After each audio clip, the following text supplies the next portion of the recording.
So I contacted Cam Walker of the Friends of the Earth, and Cam did all the hard work of advertising and... Support and leadership are coming from the grassroots. The Columbans work with community and church organisations like Catholic Earth Care Australia and Friends of the Earth to alert the public to the irreversible impact of GM on the environment. Environmental issues over many decades.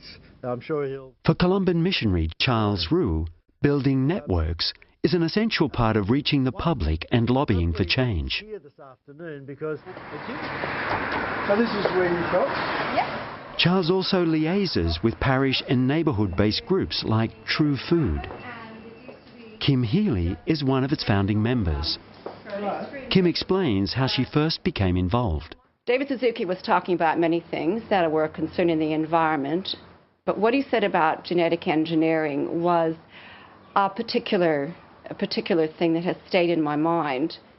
Anyone that says genetic engineering is perfectly safe is unbelievably stupid or deliberately lying. The reality is we don't know enough about what we are doing. And then his closing remark, I am only one person and I have no illusions or conceits about saving the world. But when my grandchildren ask me, Grandpa, why didn't you do more? I can say I at least tried. And it was following that lecture that my friend and I, on driving home, said we simply have got to try. True Food has successfully lobbied supermarkets and grocers large and small for honest GM labelling on food and for greater access to organic products. And of course, even just your basic tinned tomatoes, have a look at this. They're not only GE-free without the genetic contamination, so you know they're safe, but they are grown sustainably. So the organic label certified tells us that as well. So it gives a little bit of information on every part. True Food organises public lectures and newsletters and has a campaign called 10 Minutes on Tuesday, where members and friends spend 10 minutes each week writing to politicians, supermarkets and food corporations.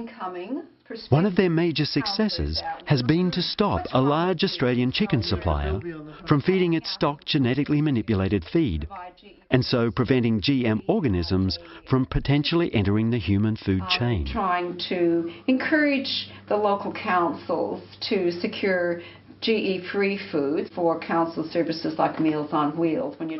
I was outraged because I didn't know about it.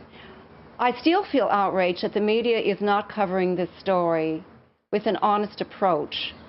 What we're getting in the news media is mostly PR statements from the biotech companies.